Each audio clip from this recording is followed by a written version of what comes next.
ایک تو وہ ہیں کہ جن کا مطمع نظر ہی دنیا بن گیا، وہ اللہ کے گھر کے سامنے کھڑے ہو کر کے بھی دنیا ہی طلب کر رہے ہیں۔ اور اقبال نے کہا تھا نا کہ تو ہی چند کلیوں پر کنات کر گیا، ورنہ گلشن میں علاج تنگی داماں بھی ہے۔ یعنی وہاں جا کر کے بھی تم نے دنیا ہی مانگی، وہاں جا کر کے بھی تم نے یہی طلب کیا۔ ایک تو وہ کہ جنہوں نے دنیا ہی طلب کی اور آخرت طلب نہیں کی، اور دوسرے وہ ہیں کہ جنہوں نے کہا کہ ہمیں دنیا نہیں چاہیے، ہمیں آخرت ہی چاہیے۔ تو یہ توازن خراب ہو گیا۔ دنیا کی نعمتیں بھی اللہ نے انسانوں کے لیے بنائی ہیں، تو دنیا کی نعمتوں کو ترک نہیں کریں گے۔ حضور علیہ السلام کے ایک صحابی ہیں، تو حضور علیہ السلام نے دیکھا کہ وہ سخت کمزور ہیں، تو آقا کریم نے فرمایا کہ تم اتنے کمزور ہو، کیا ہوا؟ تم نے اللہ سے کوئی دعا تو نہیں کی تھی؟ جی حضور، میں نے اللہ سے دعا کی تھی کہ اللہ آخرت کے حصے کے دکھ بھی دنیا میں دے دے اور میری آخرت صاف ہو جائے۔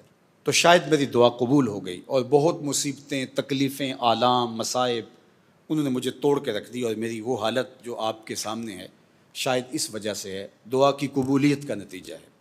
تو بظاہر تو بڑی اچھی بات لگ رہی ہے کہ آخرت صاف کر لی، دنیا میں ہی بھگت کے چلے جائیں، لیکن اللہ کے محبوب نے اس صحابی کی اس بات پر اس کو داد نہیں دی، نہ تحسین فرمائی، بلکہ اصلاح فرماتے ہوئے کہا کہ تو نے یہ کیوں کہا کہ آخرت کے حصے کے دکھ بھی دنیا پہ آ جائیں؟ تو نے یہ کیوں نہیں کہا ربنا آتنا فی الدنیا حسنۃ وفی الآخرۃ حسنہ؟ اللہ دنیا میں بھی خیر کر دے، آخرت میں بھی خیر کر۔ تو یہاں ذلیل ہونے کے لیے تھوڑا آئے ہیں ہم، یہاں بھی ہمیں عزت ملے۔ عزت تو اللہ کے لیے ہے، اس کے رسول کے لیے اور اہل ایمان کے لیے۔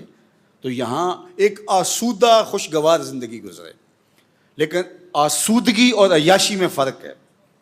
آسودگی کے اندر اور آوارگی کے اندر فرق ہے۔ اگر ہم نے آسودگی اور آوارگی کے اندر فرق نہ کیا تو یہاں بھی توازن بگڑ جائے گا۔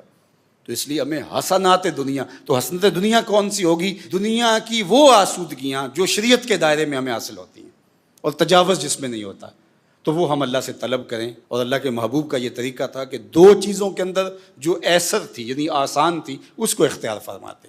دین کو حضور نے مشکل نہیں بنایا،